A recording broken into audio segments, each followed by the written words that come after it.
Hello అండి, కారం దోశ చూపిస్తా. కారం ఎగ్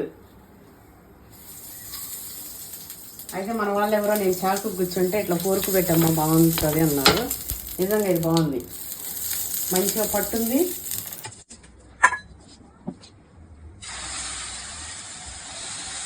చేస్తాం కాబట్టి కొంచెం పైకి కనుక్కొని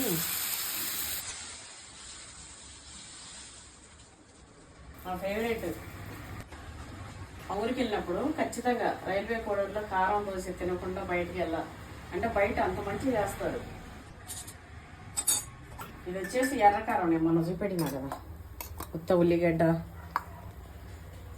ఎల్లిగడ్డ, ఉప్పు వేసి చేసింది. ఇదో కారం ఇట్లా పూసేసుకొని, మీరు ఎప్పుడైనా తిరుపతికి వెళ్తే రైల్వే కోడూరులో ఆగితే ఇట్లా తినేయాలండి. వెళ్తూ వెళ్తూ నాన్ వెజ్ తినొచ్చు అనుకుంటారేమో, ఒకవేళ మీకు ఆ వెసులుబాటు ఉంటే. లేదంటే వచ్చేటప్పుడు తిరుపతికి పోయినప్పుడు కొండ మీదకి కాకుండా కింద రూమ్లలో ఉండి నెక్స్ట్ డే కొండ మీదకి వెళ్తారు కదా, అలాంటి వాళ్ళు తినొచ్చు. డైరెక్ట్ కొండకు పోయే వాళ్ళు తినొద్దు. ఈ గుడ్డు దోశ కూడా ఒక గుడ్డ ఉంటే మంచిగా, నాకు గుడ్డ వేసిన ఫీలింగ్ ఉండదు. 2 గుడ్లు ఉంటే బాగా. ఇది మా రాముడికి వేసి ఇస్తున్నా, ఆయనకు ఒక గుడ్డ వేయమంటాడు.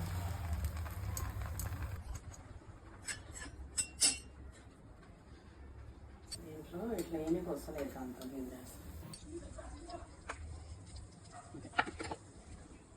చాలా సింపుల్గా టేస్ట్గా గుడ్డు చేసేయాలంటే ఖచ్చితంగా ఎర్రకారమే ఉండాలి, ఎల్లిపాయ కారం. అప్పుడే దానికి టేస్ట్ వస్తుంది. ఇప్పుడు జరగదు.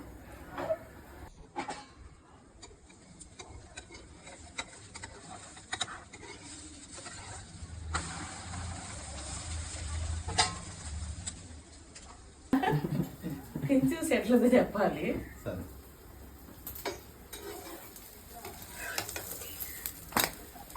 వేడి వేడి ఎగ్ దోశ తిని చెప్పు మన వాళ్ళకి ఎట్లుందో. నీకు మస్తు మంది ఫ్యాన్స్ ఉన్నారే, అందుకే మా రాముడికి పెడుతున్నా. అందుకే అప్పుడప్పుడు మా రాముడిని పెడతా. ఎట్లుంది చెప్పేసి.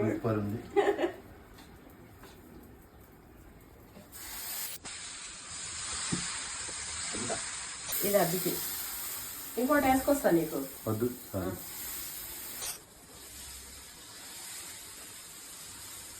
చూసిరు కదా, ఈరోజు రివ్యూ అయితే మా రాముడు ఇచ్చిండు. మా రాముడు కానీ నా కొడుకు కానీ ఇద్దరు కూడా జెన్యున్ రివ్యూ ఇస్తారు. సూపర్ ఉందంట.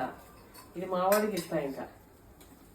ఓకే అండి, ఒకసారి ట్రై చేయండి. చూసినారు కదా ఎంత సింపుల్గా ఉందో, మస్తు ఉంటుంది.